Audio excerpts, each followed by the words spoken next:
সম্মানিত দেশবাসী, আসসালামু আলাইকুম ও রহমতুল্লাহ বারাকাত। আমাদের বাংলাদেশে এখন আবার কি কি পদ্ধতি চলছে? পিআর পদ্ধতি। আসলে এই পিআর পদ্ধতিতে আবার আন্দোলন শুরু করছে। এই দেশটা কি আন্দোলনের দেশটা কি শেষ হয়ে যাবে? গত 17 বছর ফ্যাসিস্ট হাসিনা সরকার দেশটাকে ধ্বংসস্তূপে পরিণত করেছে। 2000 হইতে প্রায় 2500 ছাত্র হত্যা করে, গুম খুন, আয়নাগর, দুর্নীতি, বায়তুল মোকাররমের খতিব সহ 300 এমপি এবং মন্ত্রী সহ সবাইকে নিয়ে পালিয়ে গেছে। ভারতে তাদের সেখানে ক্লাব খুলছে, এবং ক্লাব, আওয়ামী ক্লাব, পৃথিবীর কোথাও স্থান পায়, সবাই পার্শ্ববর্তী ওই যে নানা দেশে যে স্থান, ওখানে বাসা বেঁধেছে।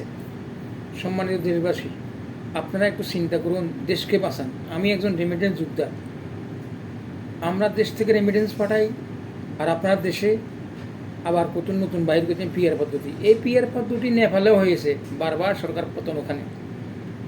প্লিজ, পিআর পদ্ধতি আমাদের সংবিধানে নেই।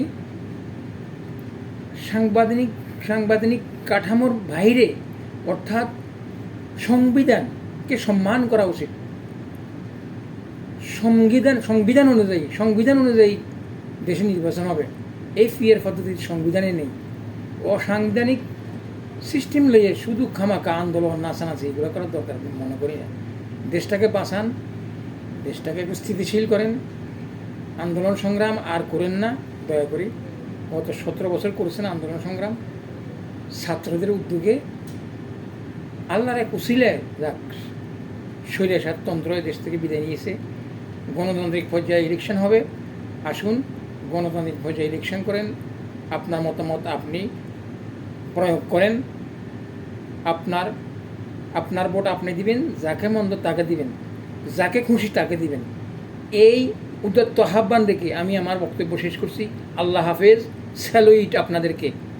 সালাম আলাইকুম।